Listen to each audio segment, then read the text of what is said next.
Assalamualaikum warahmatullahi wabarakatuh. Perkenalkan, kami dari kelompok 4. Di sini kami membuat video presentasi untuk memenuhi tugas proyek dari mata kuliah SRWE. Itu dengan dosen pengampu Pak Yudi Arta. Nah, di sini kami tugas proyeknya itu demo HTTPS dan DHCP server, gimana cara menjalankannya. Nah, sebelum masuk ke penjelasannya, perkenalkan saya dari Firdaus Laia dengan NPM 223510262 dan rekan saya. Tiga. Saya Uga Jirakal Tares NPM 2235107768. Nah, Saya Adriansa dengan NPM 2235104117. Saya Yandi Putra, NPM 203510616. Saya Muhammad Hanafi dengan MPM 20357. Nah, di sini sebelum kami masuk dalam menjalankan HTTPS dan DHCP server, kami menjelaskan dulu beberapa apa aja itu HTTPS dan DHCP server dan apa aja cara apa aja yang perlu dijelaskan dalam situ. Nah, yang pertama saya akan menjelaskan HTTPS dan DHCP server, yaitu fondasi jaringan yang aman dan efisien. Nah, di sini memahami peran kunci dalam infrastruktur jaringan modern. Presentasi ini membahas protokol fundamental DHCP server dan HTTPS sebagai prioritas utama dalam keamanan data dan efisiensi jaringan. Nah, selanjutnya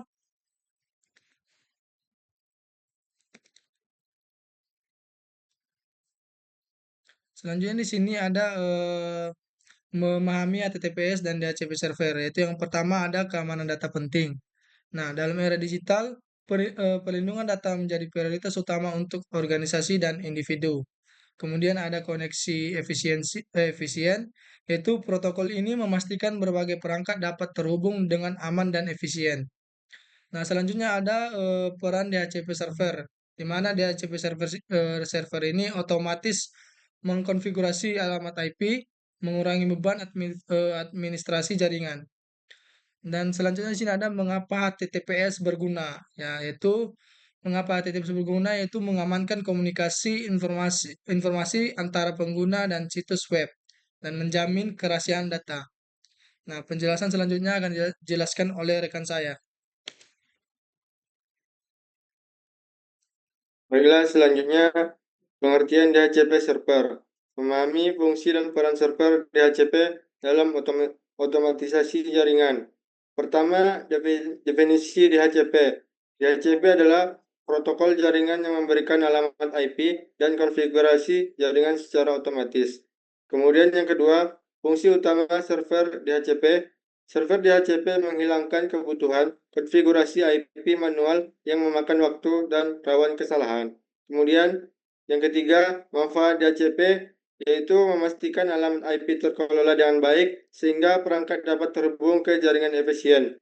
Kemudian yang keempat, inti server DHCP yaitu berperan sebagai pemberi alamat IP otomatis dalam infrastruktur jaringan.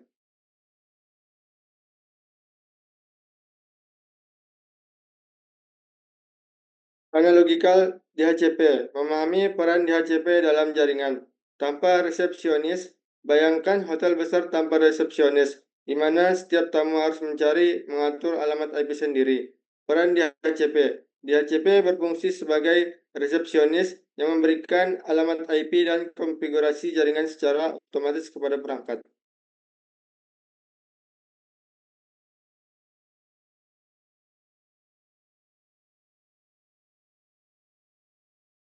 Tahap 1 dan 2 cara kerja DHCP.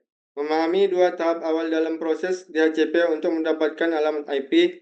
Proses DHCP Discover. Klien yang baru terhubung mengirimkan pesan broadcast untuk mencari DHCP server. Kemudian, respon DHCP server. Server merespon dengan menawarkan alamat IP dan informasi konfigurasi lainnya kepada klien. Selanjutnya akan dijelaskan oleh teman saya. Lanjut, masuk ke tahap 3 dan 4, yakni cara kerja DHCP. Yakni proses request dan acknowledgement DHCP untuk penetapan alamat IP oleh klien dan server secara resmi. Yakni DHCP request oleh klien. Klien mengirim pesan DHCP request untuk meminta resmi alamat IP yang ditawarkan oleh server DHCP. Yang keempat, DHCP acknowledgement server. Server DHCP mengonfirmasi permintaan dengan pesan DHCP acknowledgement dan menetapkan alamat IP kepada klien. Selanjutnya, fungsi DHCP dalam jaringan, yakni menghindari konflik IP dan mempermudah administrasi jaringan. Yang pertama, menghindari konflik IP, yakni DHCP memastikan setiap perangkat mendapatkan alamat IP yang unik, mencegah konflik yang bisa melumpuhkan jaringan. Yang kedua, ada mempermudah administrasi jaringan. Dengan otomatisasi, pengelolaan alamat IP menjadi jauh lebih sederhana, terutama di jaringan besar. Lanjut, ada fungsi DHCP, efisiensi dan skalabilitas. Otomatisasi konfigurasi IP dan kemampuan DHCP untuk menangani jaringan besar, meningkatkan efisiensi operasional dan kemudahan manajemen jaringan. Yang pertama, menghemat waktu konfigurasi manual. Otomatisasi penetapan IP address mengurangi beban kerja dan waktu yang dibutuhkan, memungkinkan fokus pada tugas yang lebih kompleks. Yang kedua, ada skalabilitas untuk jaringan besar, memudahkan penambahan atau pengurangan perangkat dalam jaringan tanpa perubahan konfigurasi yang signifikan, vital untuk jaringan yang berkembang. Selanjutnya akan dijelaskan oleh teman saya, Muhammad Hanafi. Baiklah, selanjutnya pengertian HTTPS, protokol transfer data yang aman. Pertama, definisi HTTPS. HTTPS adalah versi aman dari HTTP yang mengenkripsi data yang ditransfer. Kedua, tanda HTTPS ditandai dengan ikon gembok di bilah alamat perangkat menunjukkan koneksi aman. Selanjutnya, fungsi utama mengenkripsi komunikasi antara tambahan dan server untuk melindungi data sensitif. Terakhir, keamanan data melindungi informasi seperti kartu sandi dan data kartu kredit dan penyadapan.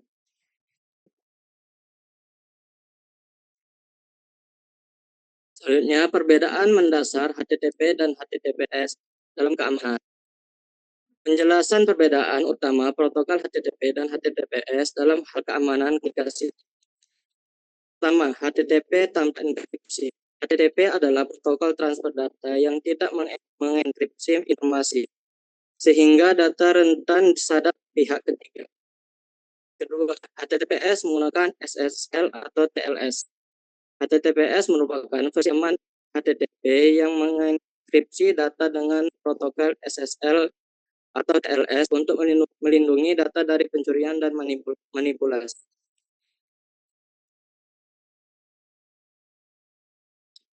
Akhir kesimpulan, infrastruktur jaringan yang efisien dan aman. DHCP server dan HTTPS adalah dua pilar penting yang membangun infrastruktur jaringan yang efisien dan aman.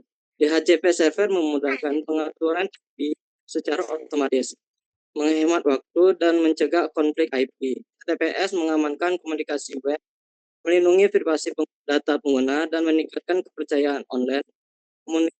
Kombinasi keduanya adalah kunci untuk pengalaman berinteraksi yang lancar, aman, dan dapat diandalkan bagi semua. Sekian penjelasan dari kami. Untuk demonya akan ditunjukkan oleh saya.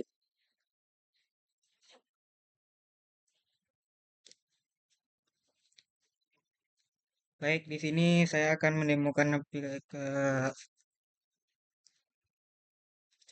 DHCP server dan HTTPS.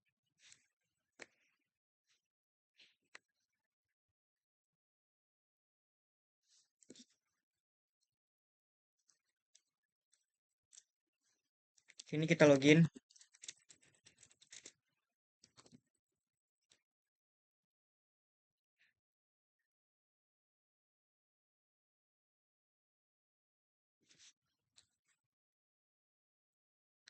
Nah, karena kami sudah membuat demonya, jadi sekarang saya akan menjelaskannya.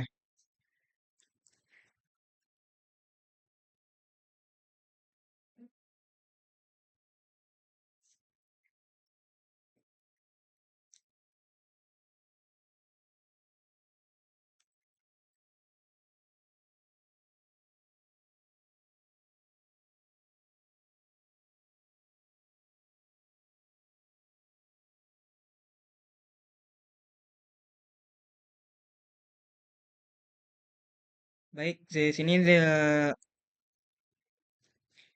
penjelasan awal demonstrasi untuk HTTPS, di mana yang sudo apt install nih di untuk inisialisasi awal Apache 2 dan OpenSSL. Selanjutnya,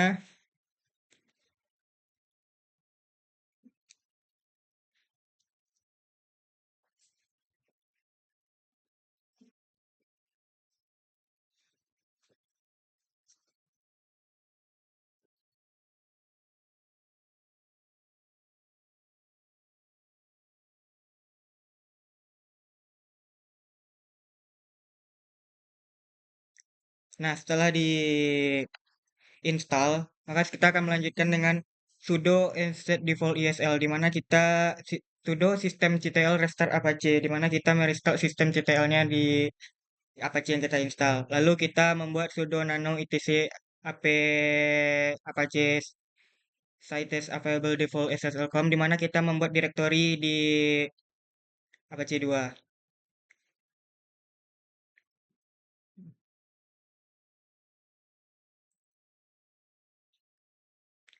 Nah, di sini saya sudah mencoba menjalankan folder tersebut, tapi dia error.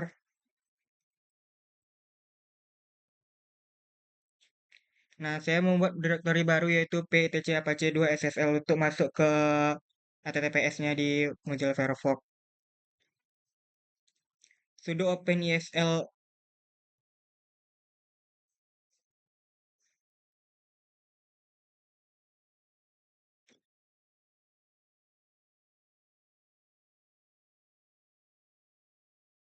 sudo open ESL ini kita disuruh untuk bisa masuk ke membuat sertifikat itu untuk HTTPS-nya, dimana kita bisa memasukin nama kayak kota Pekanbaru, nama perusahaan gitu. Ini kita mencoba untuk enter ya, gitu. Nah, setelah semua dia jalankan, lalu kita menjalankan HTTPS yang telah kita buat dan begini hasilnya. Setelah jalankan localhost-nya,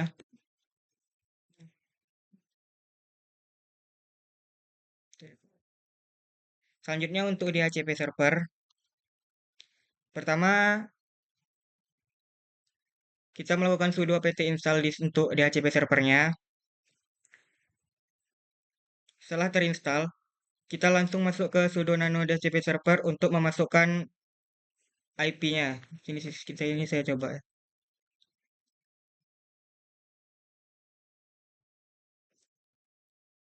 Nah, di sini saya masukkan IP-nya itu kayak 192.168.10.0 dengan range-nya yaitu 10.100.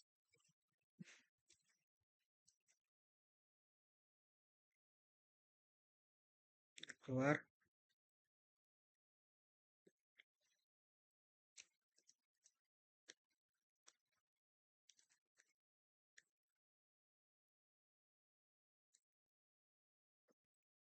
Nah, di sini pada interface event-nya kita masukkan username itu np0s3, lalu kita exit.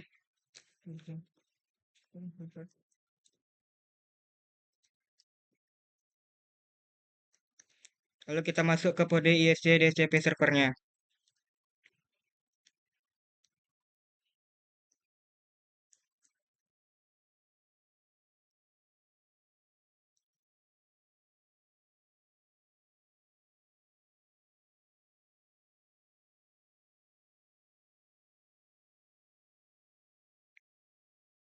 Default ISC.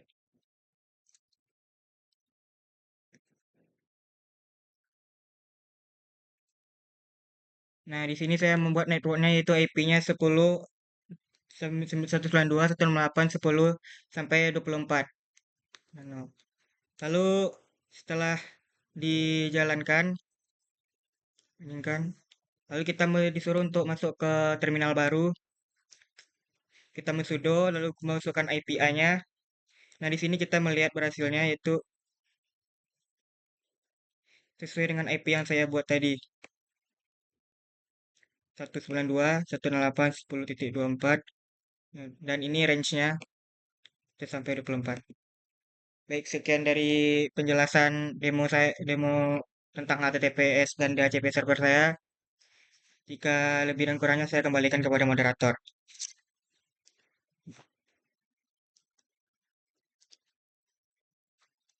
Baiklah, mungkin itu saja penjelasan untuk presentasi video kami untuk melengkapi tugas proyek kami mata kuliah SRWE. Jika ada kekurangan, mohon dimaafkan.